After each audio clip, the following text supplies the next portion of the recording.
Yes. Of all of the physical pursuits that you've endured, which has been the most painful? By far, my first 100-mile race. By far. This 2019 Moab, the one that I DNF'd but still finished, that's up there. But when you are so, I guess you're not prepared to run 100 miles and you take it for granted and you didn't do any training at all and you didn't have the right nutrition and off a whim, like literally like, you know what, I want to raise money for a foundation. And that's how that happened. So I don't know if you know the story or not, but basically I'm sitting there and the lone survivor incident happened where a bunch of, some SEALs died. I want to raise money for them. I went to training with most of these guys. So I had the bright idea to raise money. I wasn't going to do a hot dog or hamburger sale. I was going to do something that people would be attracted to. So I Googled the world's toughest events. And what comes up is this race called the Badwater 135. And it's a 135-mile race through Death Valley in the summertime. Now, I had no idea about ultra running. Well, I think I'm a big fan of anyone who wants to build.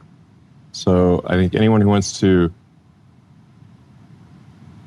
make more than they take has my respect.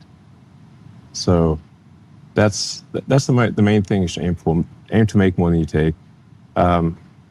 Be a net contributor to society. It's kind of like the pursuit of happiness. If you want to create something valuable financially, you don't pursue that. It's best to actually pursue providing useful products and services. If you do that, then money will come as a natural consequence of that, as opposed to pursuing money directly. Just like you can't sort of pursue happiness directly, you pursue things that lead to happiness. But there's not like direct happiness pursued. You do things like, I guess, fulfilling work or study or friends, loved ones, that as a result make you happy. So that's it sounds like very obvious, but generally, if somebody's trying to make a company work, they should expect to grind super hard. I mean, that's a pretty grim scenario for anyone. Life's grim. For you, always being Mr. Confident, you said, interestingly, that you wouldn't categorize what you were feeling as depression because you don't believe in the concept of depression. You and I have argued about that before. But it sounds to me, from what I've seen you say when you've talked about this, that was pretty close to depression, what you were feeling. Life's grim.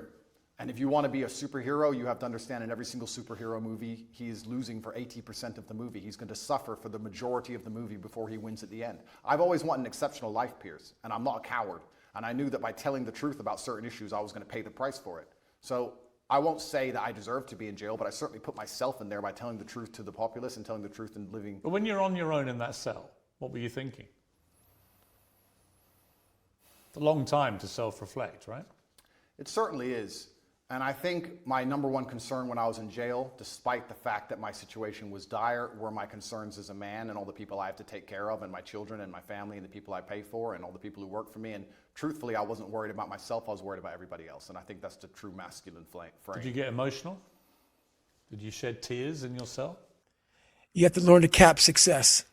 So what I do is, like right now, I don't like doing podcasts. There's a lot of things I don't do that I have to do now to get the message out there to help people out. And what I mean by capping success, I believe everybody should live their life. So everything that someone says in life, take it with a grain of salt. Take what they give and don't be like, oh, David Goggins said this or whoever said this. No, do not take what I say and do exactly what I say. So for me, what makes me who I am, because my mission is very different than yours or anybody else's, I have to go into a situation knowing, okay, I'm a guy who wants to make people better. For people to get better, I have to continuously get better myself. For me to do that, I can't just say, oh, I have this resume. The resume is there forever. I'm good. I have to cap my success, because for me to help people out, I can't just say I did it once and I'm good. I have to continue to reinvent the wheel of the mind and figure out more and more ways for you to pull. Because if I have a cookie cutter message, it may hit 5 people out of 25. I think you have to just think of these things as probabilities, not certainties. There's some probability that we're in a simulation. What percentage would you attribute to that?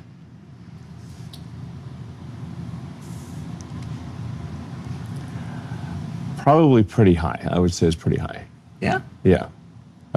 So one way to think of this is to say, if you look at the advancement of video games, in our lifetime, or at least in my lifetime, it's gone from very simple video games where you've got, like Pong, you've got 2 rectangles and a square, just batting it back and forth, to photorealistic, real-time games with millions of people playing simultaneously. And that's happened just in the span of 50 years. So if that trend continues, video games will be indistinguishable from reality. Right. And we're also going to have very intelligent characters, like non-player characters, in these video games. Think of how sophisticated the conversations are you can have with an AI. Tate's opinion is so important on Ukraine that we have to put him in jail. I don't buy that. Okay, because I was the most Googled man on the planet, and I had a huge affinity with the most troublesome demographic for the Matrix, which is the young masculine youth, the people who you need to die in wars, the people who you need to psyop into being slaves to build the roads while telling them that they're not allowed a point of view and they're not allowed an opinion on anything. And I was saying things which was going against the narrative.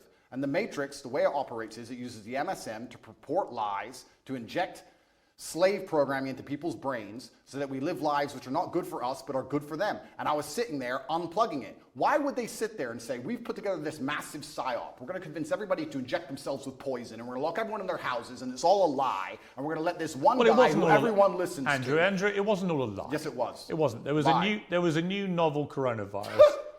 Okay, I'll tell you what. I'll tell you what the facts were, and you can then laugh at them if you wish. Sure. But there was a novel coronavirus, COVID-19. It was killing thousands of people a day. Really? Yes, absolutely. Scary.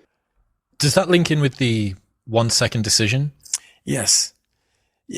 So the 1 second decision is, I had to live through that 1 second decision several times during this race. So this race took me 100 and some hours, okay? And this is what people don't get. For you to finish that race, even though I DNF'd, I still finished in the time. So there's a lot of pride in that. If you're 100 and some odd hours, let me use Hell Week. This is a perfect example. Hell Week's 130 hours.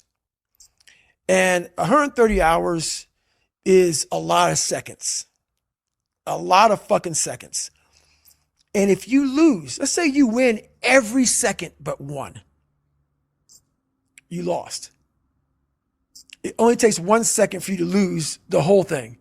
So the 1 second decision is just that. You're in a situation where life is sucking.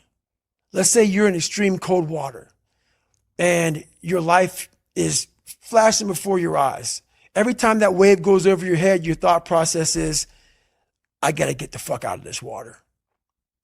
And you're in Hell Week. And you're hour 1 of 130 fucking hours.